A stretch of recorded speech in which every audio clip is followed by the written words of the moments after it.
किसान सभा सीटू आणि शेतमजूर युनियन यांच्या शिष्टमंडळाने आज महसूल आयुक्त साहेबांशी चर्चा केली आणि मराठवाड्यामध्ये जे अतिवृष्टीमुळे नुकसान झालेले आहे शेतकऱ्यांचं, मजुरांचं, ग्रामीण कामगारांचं, त्यांच्या संदर्भातल्या महत्त्वाच्या मागण्या त्यांच्यासमोर मांडल्या। सकारात्मक चर्चा झालेली आहे। प्रामुख्याने 50,000 रुपये प्रति एकरी नुकसान भरपाई, ग्रामीण मजुरांना श्रम नुकसानीबद्दलची 25,000 रुपये दरमहा नुकसान भरपाई, त्याचबरोबर सबंध कर्जमाफी करण्याची मागणी आणि ग्रामीण भागामध्ये अतिवृष्टीमुळे रस्ते, शाळा, पूल, इलेक्ट्रिसिटी ह्या सगळ्यांचं जे नुकसान झालेलं आहे त्याचं पुन्हा ताबडतोबीने दुरुस्ती करणं, अशा 11 मागण्या आम्ही त्यांच्यासमोर ठेवलेल्या आहेत। काय सोडणार नाही आणि मग गावागावांमध्ये हा संदेश गेला पाहिजे, लढाई तीव्र केली पाहिजे। भागणार नाही, हे फक्त निवेदन आहे, हे निवेदन। आणि 28 सप्टेंबरचा रिपोर्ट काय आलाय? 28 सप्टेंबरचा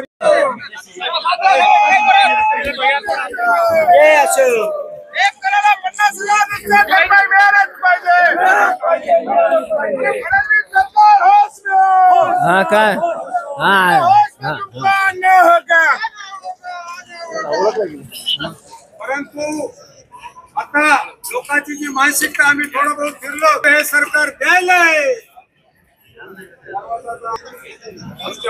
लढाई जर आपण हरलो तर अजून आत्महत्या वाढतील। या जर रोखायच्या असतील तर आपल्याला गावागावामध्ये आज जे काय आपले तीनही प्रमुख नेते होते, पोलीस प्रशासनाच्या बरोबर आपल्याला पूर्ण सहकार्य करण्याची इच्छा आहे। त्यांनी सूचना अशी केली की मंडपामध्ये आपण बाकी सगळं सांगावं। सर्वांनी शांतता राखली त्याबद्दल तुमचा आभार व्यक्त करतो। परत एकदा आपले नेते पुढे राहतील आणि मग मागे अत्यंत शिस्तीने आपण आपल्या मंडपात जाणार आहे। मी नेत्यांना विनंती करतो की त्यांनी पुढे जावं। उद्या परवा दसरा आहे, घराघरामध्ये चिंता आहे, लेकरा बाळाला काय माहितीये?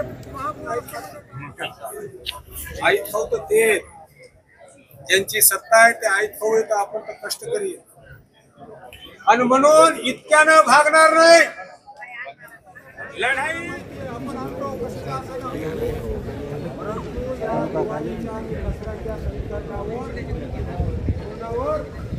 आसमानी संकट संकट त्याच्यापेक्षा भारी आहे। ते तरी दया करील एखाद्या वेळेस, पण हे जे निष्ठुर सरकार आहे, जे जाती आणि धर्मामध्ये कष्टकऱ्याला ओढ करतंय, याच्याशी मुकाबला सावधगिरीने करावा लागणार आहे। शेतकरी आत्महत्या करतायत आणि प्रशासन मात्र त्यांच्यापर्यंत पोहोचायला तयार नाहीत। पंचनामे चुकीचे केले जात आहेत। जे आकडे आहेत जमिनी बुडाल्यात, मात्र अजूनही 30% आणि 25% पंचनामे होत आहेत। त्यामुळे आक्रमक होण्याची गरज होती। सरकारला शेतकऱ्यांचा आक्रोश, शेतमजुरांचा आक्रोश आणि त्याचबरोबर कामगार कर्मचाऱ्यांचा आक्रोश हे त्यांच्या दारात येऊन सांगण्याची गरज होती। आज आम्ही आयुक्तांच्या दारात आलो। उद्या जर त्यांनी ऐकलं नाही तर दार तोडून आतमध्ये कसं जायचं आणि प्रसंगी मंत्र्यांच्या सुद्धा घरात कसं जायचं हे लाल बावट्याला शिकवण्याची गरज नाही। हा इशारा आज आम्ही शेतकरी कर्मचाऱ्यांच्या वतीने दिलाय। काय बोललं जात नाही? त्यांनी सांगितलं की आता मंत्रालयात बैठक सुरू आहे, त्याच्याबद्दल काही सकारात्मक निर्णय होईल। एनडीआरएफचे निकष सुद्धा बदलण्याच्या बद्दल सकारात्मकता दिसते आहे।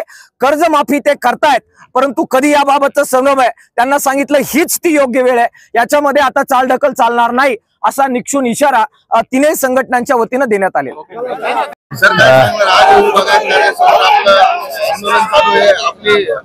साहेबांसोबत मीटिंग झाली, काय नेमकं चर्चा झाली, काय असं?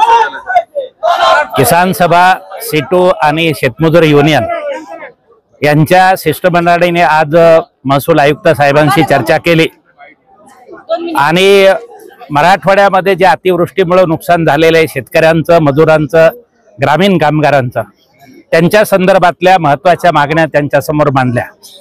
सकारात्मक चर्चा झालेली आहे। प्रामुख्याने 50,000 रुपये प्रति एकरी नुकसान भरपाई, ग्रामीण मजुरांना श्रम नुकसानीबद्दलची 25,000 रुपये दरमहा नुकसान भरपाई, त्याचबरोबर सबंध कर्जमाफी करण्याची मागणी आणि ग्रामीण भागामध्ये अतिवृष्टीमुळे रस्ते, शाळा, पूल, इलेक्ट्रिसिटी ह्या सगळ्यांचं जे नुकसान झालेलं आहे त्याचं पुन्हा ताबडतोबीनं दुरुस्ती करणं, अशा 11 मागण्या आम्ही त्यांच्यासमोर ठेवलेल्या आहेत.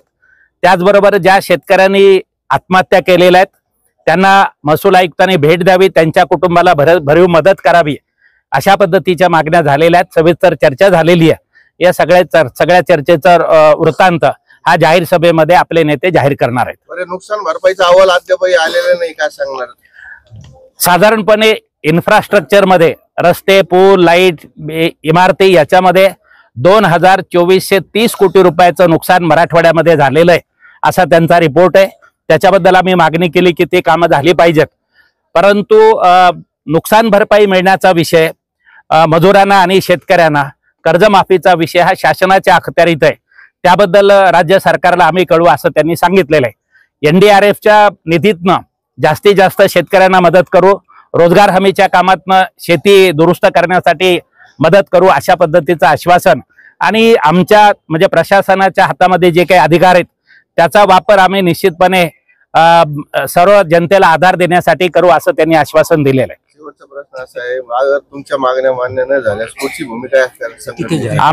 आम्ही तिकडे जाहीर करू. परंतु एकच आहे की आज जी प्रशासनाच्या पातळीवरची चर्चा आहे, मुख्यमंत्री, उपमुख्यमंत्री यांची मुख्य जबाबदारी आहे की आमच्या ज्या मागण्या मंजूर करण्याची जबाबदारी त्यांची आहे आणि त्यामुळं त्या संदर्भातला राज्य स्तरावरचा आंदोलनाचा निर्णय जाहीर सभेमध्ये जाहीर करण्यात येईल. अखिल भारतीय किसान सभा शेतमजूर युनियन आणि CITUच्या नेतृत्वाखाली doctor Ashok Dhawale, doctor DL Karad, Maruti Khandare, Nathu Salve यांच्या नेतृत्वाखाली इथे मोर्चा काढण्यात आला. खूप चांगली चर्चा विभागीय आयुक्तांच्या पातळीवर स्थानिक प्रश्नाच्या बद्दल सुद्धा झाली आणि राज्यस्तरीय प्रश्नांच्या बद्दल सुद्धा चर्चा झाली. त्याच्यामध्ये शेतकऱ्याला प्रति एकर 50,000 रुपयाची मदत, पीक नुकसान भरपाई म्हणून संपूर्ण कर्जमाफी, त्याचबरोबर 25,000 रुपये शेतमजुराला नुकसान जी झालेली आहे त्याच्या श्रमाची त्याच्याबद्दलची भरपाई, पीक विमा योजना आणि जे जमिनी खरवडून गेलेल्या आहेत, जमीन वाहून गेलेली आहे, गुरं वाहून गेलेली आहेत, त्याच्याबद्दलचा अहवाल, त्या मागण्या आम्ही कळवल्या. राज्य सरकारला तातडीनं त्याबद्दल कळवणं आणि त्याबद्दलचं आश्वासन त्यांनी दिलेलं आहे. स्थानिक पातळीवर मराठवाड्यामध्ये जे नुकसान झालेलं आहे त्याच्यामध्ये विजेच्या तारा कोसळून काही नुकसान झालेलं आहे. आत्महत्याग्रस्त शेतकऱ्यांना भेटी या स्वतः आयुक्त साहेबांनी दिल्या पाहिजेत. त्या कुटुंबांना भेटी देऊन त्यांना दिलासा दिला पाहिजे. त्याच पातळीवर सगळ्या ज्या स्थानिक प्रश्नाच्या बाबत पंचनामे करताना जी एक उदासीनता आहे, सरसगट होत नाहीयेत, चुकीचे पंचनामे होत आहेत, KYC करायला लावण्यात आलेली आहे. त्याचबरोबर काही ठिकाणी कर्ज वसुलीच्या नोटिसा देण्यात आलेल्या आहेत. तीव्र संताप आम्ही आतमध्ये व्यक्त केलाय. हे तातडीनं थांबेल असं आश्वासन आयुक्तांनी दिले. त्या पातळीवर सुद्धा आमच्या पातळीवर ते म्हणाले की आम्ही तातडीनं बैठक घेऊ. एकंदरीत स्थानिक पातळीवर सकारात्मकता आहे, मात्र राज्य स्तरावरच्या मागण्या त्यांच्या मार्फत आम्ही कळवतोय. त्या जर झाल्या नाही तर आमचे सगळे नेते बसतील आणि पुढे यापेक्षा सुद्धा मोठं आंदोलन, तीव्र आंदोलन करण्याची भूमिका आम्ही घेऊ.